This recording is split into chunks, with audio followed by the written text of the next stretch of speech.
Bismillahirrahmanirrahim. Assalamualaikum warahmatullahi wabarakatuh.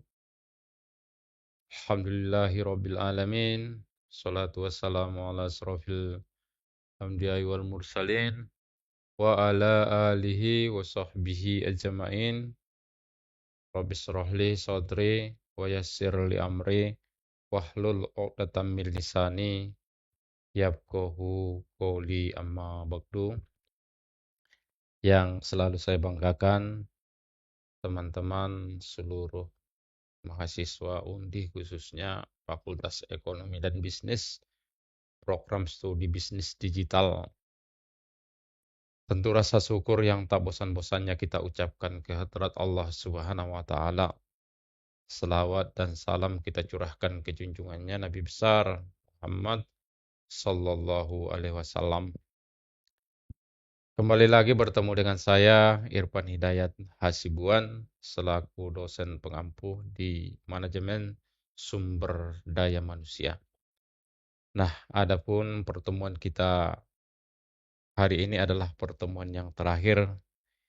Tidak terasa telah kita lalui selama 13 pertemuan. Harapan terbesar saya adalah semoga apa yang telah kita pelajarin, apa yang telah kita bahas di pertemuan-pertemuan selama dalam perkuliahan ini bisa menjadi wawasan, bisa menjadi suatu ilmu yang bisa dibawa ketika teman-teman berada di dunia kerja, terutama teman-teman yang hari ini telah bekerja di suatu perusahaan. Saya yakin dengan ilmu-ilmu yang kita dapatkan di kampus ini setidaknya ada yang bisa kita bawa ke dunia kerja. Yang pada akhirnya adalah harapan terbesar saya ketika selesai mengikuti perkuliahan ini dan nanti setelah lulus mendapatkan gelar sarjana, teman-teman menjadi pribadi yang berbeda dari sebelum-sebelumnya, terutama dari cara berpikir, kedewasaan, itu adalah menjadi pembeda ketika sudah menjadi seorang sarjana. Nah, adapun pertemuan yang ke-14 ini adalah menjelaskan sedikit tentang mekanisme ujian akhir semester.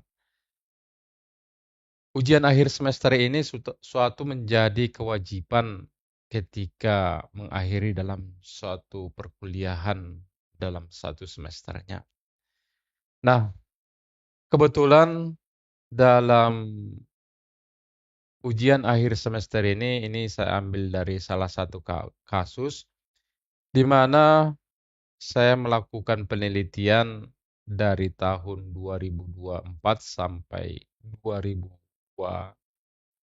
awal sehubungan dengan penurunan produktivitas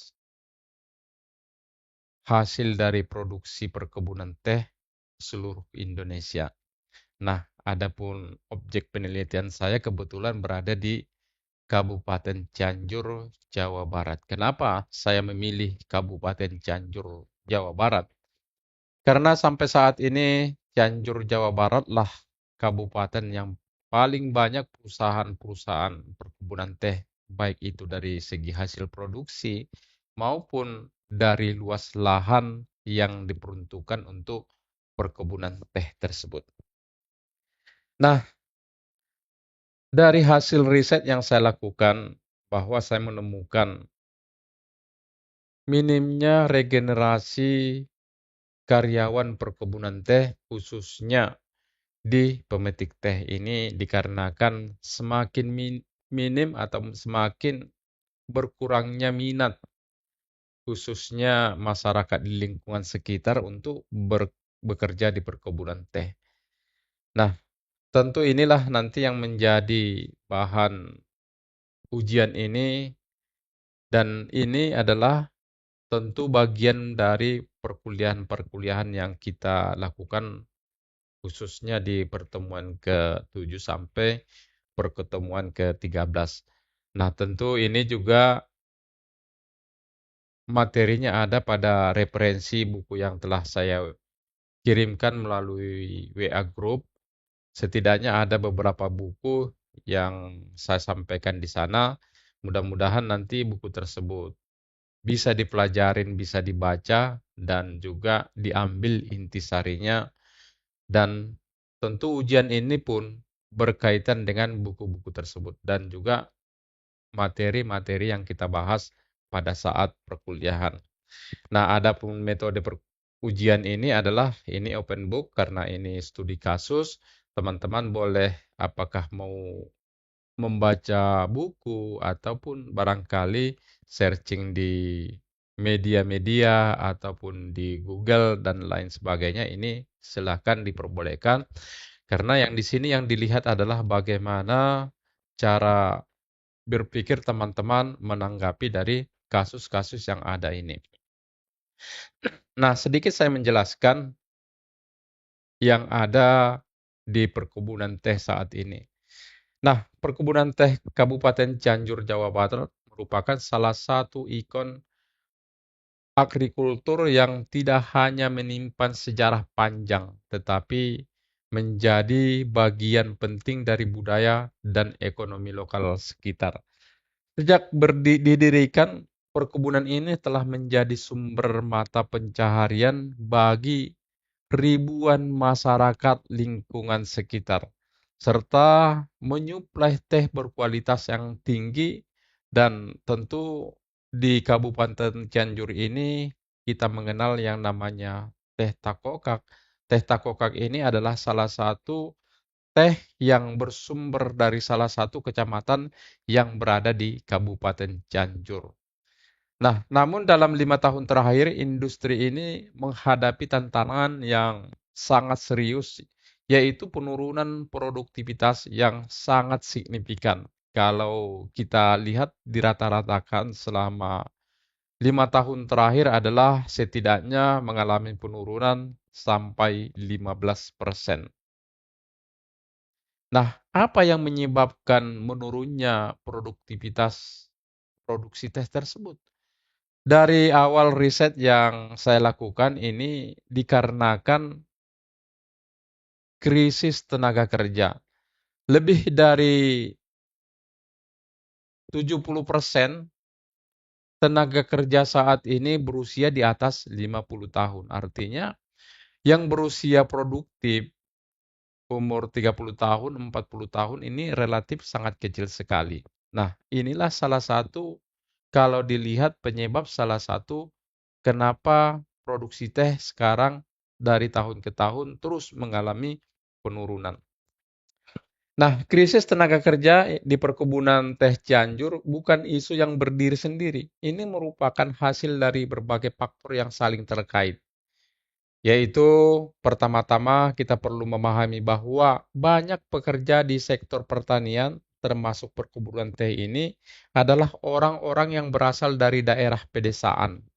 Nah, perubahan demografi seperti urbanisasi telah menyebabkan banyaknya tenaga kerja muda yang meninggalkan desa-desa untuk mencari peluang yang lebih baik, terutama adalah di kota-kota besar.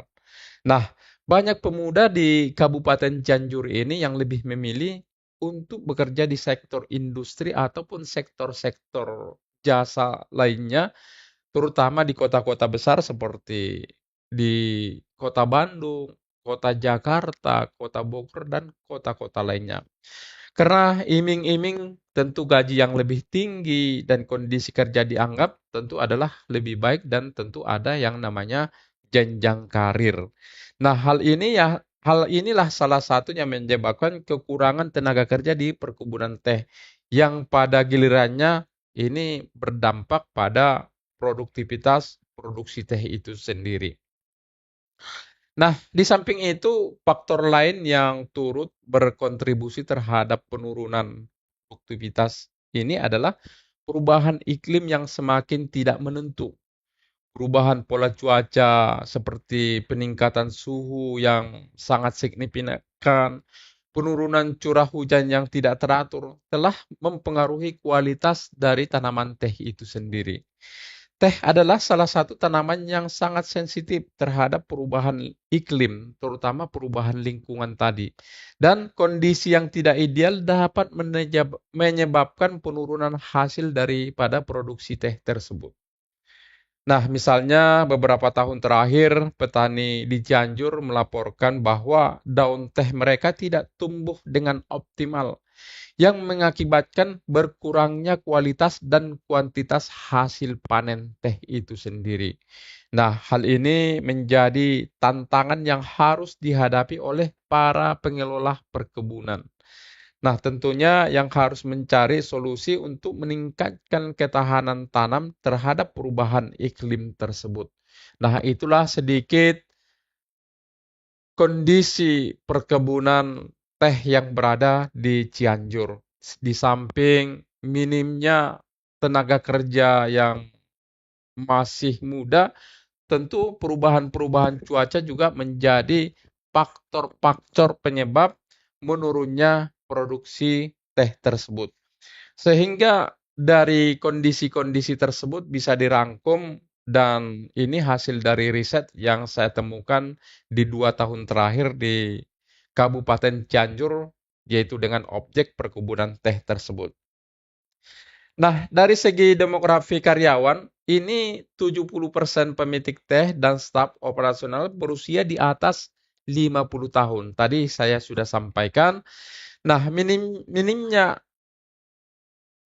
sekali lulusan baru, terutama generasi muda yang melamar di posisi lapangan maupun staf administrasi perkebunan teh. Kemudian yang kedua adalah persepsi karir, di mana pemuda di sekitar wilayah perkebunan teh memilih merantau di kota-kota besar untuk bekerja sebagai buruh pabrik maupun rapper online karena dianggap lebih modern dan tentu lebih menguntungkan dari segi pendapatan sehari-hari. Nah, kondisi kerja tentu lingkungan kerja fisik yang sangat berat, yaitu medan curam, cuaca ekstrim, ini tidak sebanding dengan fasilitas penunjang yang sudah tua. Perubahan dinamis yang rusak dan akses kesehatan yang jauh. Kemudian sistem upahnya tentu perusahaan masih menggunakan sistem borongan yang membuat pendapatan karyawan tidak berkunjung meningkat, baik itu hasil panen akibat dari menurunnya akibat cuaca. Nah, teman-teman, inilah kondisi yang ditemukan di lapangan saat ini di perkebunan teh di Kabupaten Cianjur. Nah, adapun soal UTS UAS kali ini adalah yang berhubungan dengan yang terjadi di perkebunan teh tersebut.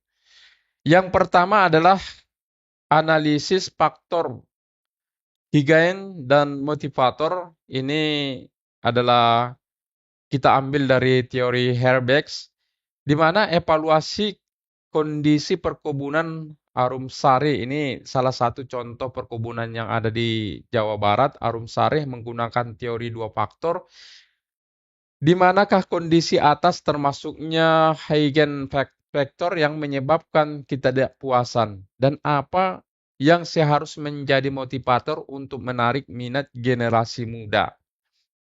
Nah, yang kedua adalah rekayasa sistem kompensasi, yaitu dengan menggunakan teori harapan dari Verom, yaitu harapan, instrumen, dan valensi. Jelaskan mengapa sistem upah borongan saat ini justru menurunkan motivasi karyawan. Berikan rekomendasi sistem penyelesaian yang lebih menarik untuk meningkatkan daya tarik bagi calon-calon karyawan baru. Nah, soal yang kedua adalah masalah citra dan kepuasan kerja. Nah, pekerjaan sebagai pemetik teh dianggap tidak memiliki prestasi. Bagaimana Anda melakukan job enrichment, yaitu pengayaan pekerjaan atau penggunaan teknologi agar karakteristik pekerjaan di perkebunan teh terasa lebih menantang, dan bermakna bagi lulusan-lulusan SMK, bahkan lulusan-lulusan yang sarjana. Nah, yang keempat adalah strategi retensi dan lingkungan kerja.